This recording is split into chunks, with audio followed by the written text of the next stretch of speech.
Hello, my name is Justin Wright. Here today with me is Robert Petrie with F3Fit, who has agreed to participate in an interview. So, Robert, tell me a little bit about you first. Growing up, I played hockey, and that was I played all sports, hockey, lacrosse, soccer, rugby. I was really active.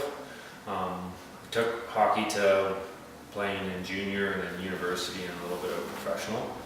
And then after that, I kind of was lost, didn't know what to do. Yeah. And basically had fitness in my life my whole life. I had an arts degree, so through that arts degree, I also took human kinetics and that kind of stuff at university because I was interested in it. Yeah. So I kept on knocking at my door, I had the basis, I just needed to push a little bit further. I had the expertise and the skill base to be able to do well at it. Yeah. And then I ended up just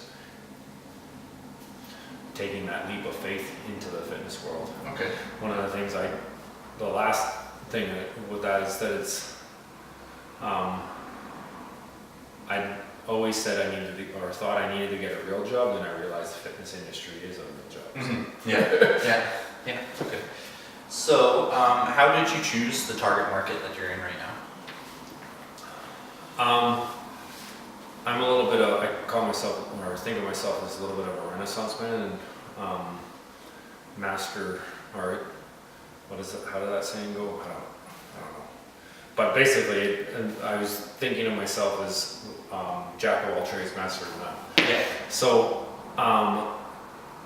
I started off in-home clients. So instead of having a gym and trying to bring people to me, I made it a convenience factor, and I did mobile fitness. So I went to people's homes, businesses, and facilities, Yeah. and made it more convenient for them. So people that didn't have time for fitness, I made sure that I came to them, so we make time for it. Yeah. So I guess that's how I started off, is letting people have time or taking away their excuses. Okay.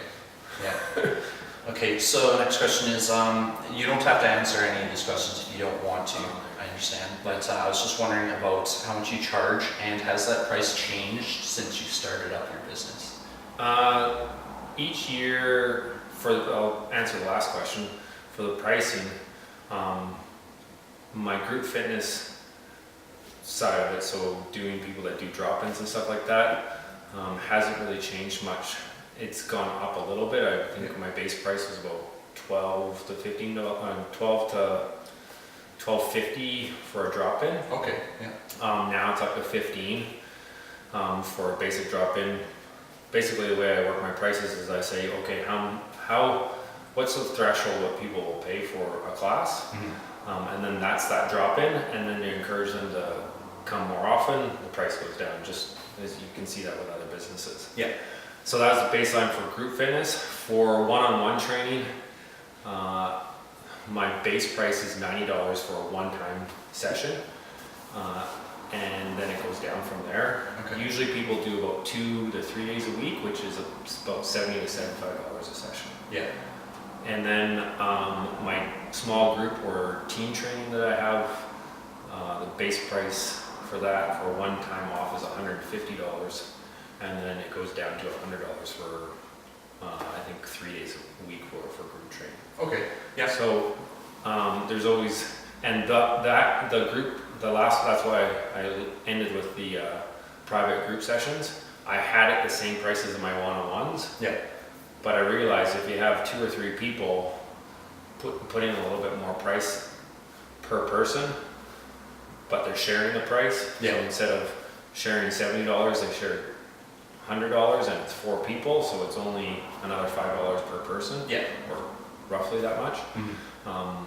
So I changed that, and that's probably the most dramatic change that I did. Okay. So I know you covered it a little bit at the beginning, but what is your type of training philosophy? Like, what kind of clients do you work with, and how did you choose that environment? Well, my background, again, like you said, is more sports specific kind of stuff, so Yeah. I really enjoy that kind of stuff.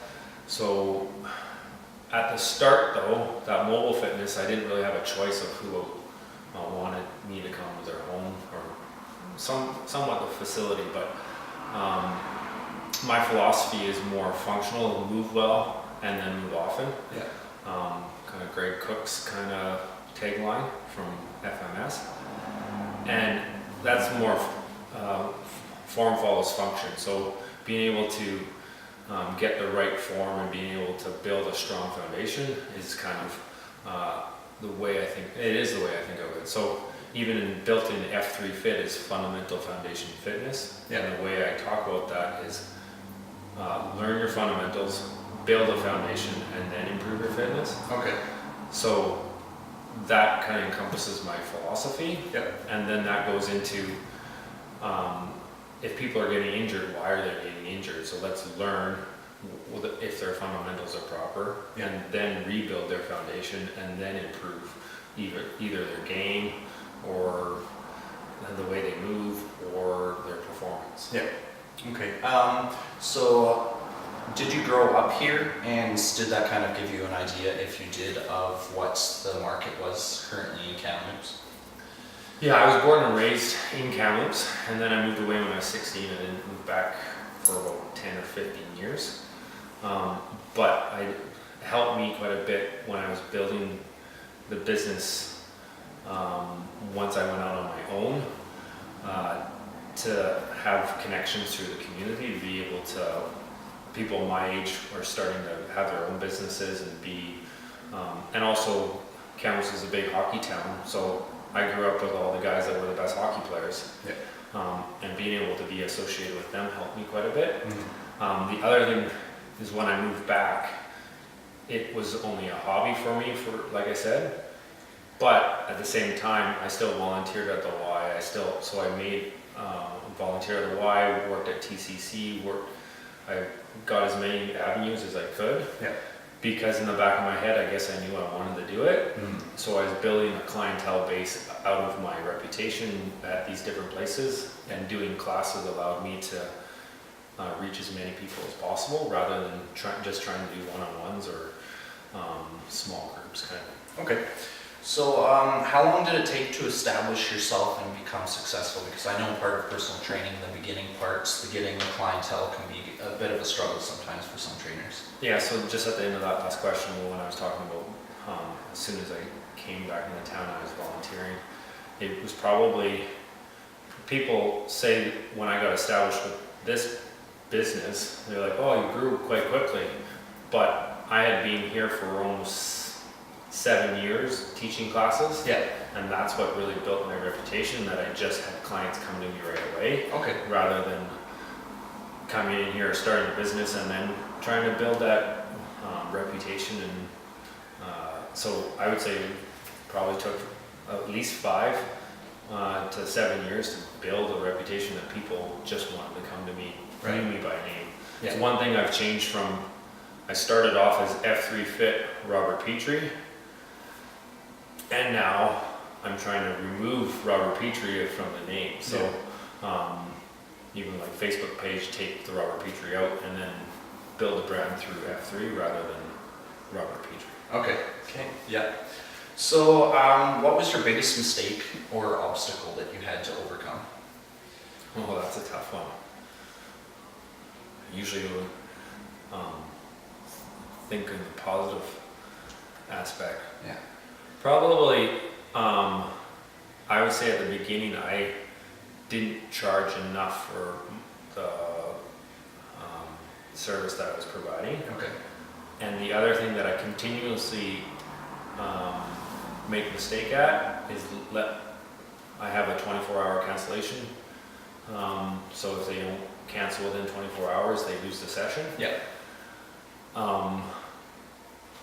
And it's more the business side. I like to think I have too big of a heart and I let people off. Yeah. And Yeah. so that's the biggest thing that I need to be a little bit more diligent with, is making sure that people pay for what service I'm providing. Yeah. Okay. What courses did you take to become a personal trainer? At university, my first 2 years of human kinetics, so those were my electives. So I had a good basis off that. Yep. And then I went through BCRPA and did their basic theory and their weight training, their group fitness, and then expanding off that, I did like spin workshops and workshops through the Y that we do every year where they had different courses. Okay. But then I wanted to expand a little bit more, and then I took the NSCA CSCS exam, and then from there I've expanded out of that with Olympic weightlifting, because it's something that a lot of athletes want to do, is do Olympic weightlifting. Yep. But I'd say 90% of them don't do it properly. Mm-hmm. So getting it the right mechanics was really important to me. Yep. And then I also did the F3Fit Pro personal trainer and group fitness as well. Okay. So it's a continuous thing. Yep. The FMS, just in the process of taking that course online as well, so I can start getting those corrective exercises working for me as well. Mm-hmm. People that are pain-free are more likely to come to class and do more personal training sessions than people that are hurt. Mm-hmm. Yeah, I understand that. So do you work alone, or is there other staff that works here as well? So my wife is a bodybuilder. She has a full-time job, but then she also does bikini competitions. Yeah. And then I have a kinesiologist that does classes and does some corrective exercises. Okay. The RMT that I was talking to you about, he also is a certified personal trainer. And then I have a F3Fit Pro personal trainer, and then another girl, yoga instructor, and there's one other, she's like a group fitness. She got her certification through BCRPA. So I have kind of a wide variety of it. Yep. Eventually I'd like to go into doing more, I wouldn't say a rehab center, because I still want to have the gym, but have something that marries the two. So. Yeah. So based on that, how do you decide how to hire someone or who to hire? It's more of so I know this sounds bad. Well, I don't know if it sounds bad, but I'd rather have someone that has been in the gym and has the experience than someone that has the certification. Yep. Because I can work with someone that has the practical side of it and get them to, most likely, there's a couple of people that I've had to, I mentored a little bit and then had to let them go because they didn't want to get the certification. Right. Or they got the baseline and then didn't want to keep on moving forward. But I more look for the person that can work on the fly and understands the concepts and the fundamentals movements more than someone that can tell me or write an essay on it kind of thing. One of the things that I try to focus on is getting people moving in class for group fitness, fixing their movement right away, and then getting them to move more. Okay. I'm more focused on flow in class than what we're actually doing. Okay. Because if you get people just running on the spot, then they feel like they're doing stuff, and then they want to do more. Mm-hmm. Where if you tell them how to run for 5 minutes and then get them to run for 30 seconds, they came here for a workout. They didn't come here to be told what, talk to kind of thing. So Mm-hmm. that's who I'm looking for, is people that want to go for it, high energy, and friendly is the number one thing. A lot of times personal trainers are counselors too, so people that you can talk to is the thing that I'm looking for, usually for a trainer. Okay. So have you had any staffing issues before? Yeah, I've had a few. There's actually, when I first started out in this location, I hired 2 people, and our philosophy's changed. I'm more functional fitness, like I was saying, and moving proper. And to have people coming back to the gym continuously and being consistent, and that's kind of my philosophy. I'd rather you come and work out, let's say 70%, and come every day, than work out at 100% and come once a week. I don't want a weekend warrior. I want someone that's going to be here at least 3-4 times a week. Yeah. And these trainers absolutely kick people's butt. they push people, and it's great. I don't mind that once in a while, but they did it every single time. So we clashed a little bit, and then I just kind of alluded to the other situation where someone didn't want to get more certifications to be able to be more qualified. And if you don't want to continually learn, I don't want you around here. Okay, yeah, that's understandable. Do you attend conferences? Yeah, so I even talked about the why.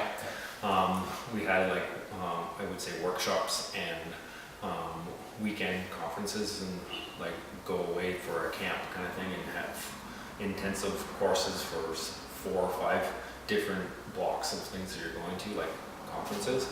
Also, I started doing home workshops here. So there was again an Olympic weightlifter workshop that I had 2 weekends ago. It was a 4-hour workshop, but he took 3rd place, I believe, and he's a coach from Kelowna. Okay. So he came and did the workshop for us. So 2 things that I get to provide at the people that come to my gym, but then I also get to learn as well. So. Yeah. Okay. So, again, you don't have to answer this one if you don't like, but how much did it cost you to start up? So when I started, I would say that I always said that I was great at fitness but bad at business. Yeah. So my cost, that's one way. I'm not really sure if it's the short answer. Okay. A longer answer for that is the way I cut my costs was also the market that I was looking for when I started was that mobile fitness. Yeah. My only cost was my car and gas. Okay. Yeah. And then maybe some bank account and business license, but I didn't have to pay for overhead for location, because I was using people's homes and offices and facilities, and therefore my cost was really shut down. I didn't even really need that much equipment. I put the cost on to the people that I was going to their homes, because one of the things they asked me is, what equipment do I need? So depending on the person, we would start with the resistance bands, or then we get maybe some dumbbells for them. A lot of them would have a treadmill or elliptical or something in their home that we could work with that. Saying that I'm not a big fan of ellipticals, but that's another time to talk about. But that all cut down my cost, because all I had to worry about was my car and the maintenance of that and making sure that I could get to places. Okay, so that kind of answers my next question, which was how long did it take you to make a profit? Because I know lots of the time business owners have to take out loans and all that stuff to start up their business. Yeah, that's one way that I was able to not have to take out a loan, so I could make a profit and pretty much right away, and then allowing me to only move into a location when I had the income to do that, so, or the demand with clients, allowing me to be able to, it has seemed every transition that I've made is more through demand rather than through want. So. Okay. So do you offer promotions or incentives? Yeah, especially, I haven't really done very many promotions or discounts. One of the things that I look at is what we were talking about before, is one of the mistakes is the value of what I'm providing. At the same time, instead of giving a free class to people, I get them to, the last promotion, I'll use it as an example. Basically, I did a gift card for $100 for Christmas. And if you bought a $100 gift certificate, you got 10 group classes. So it was cheaper than if you bought the classes for yourself. The way I marketed that is, look like a rock star and give someone a $100 gift certificate and get 10 classes for yourself. So that's basically just trying to get people in the door and experience the gym.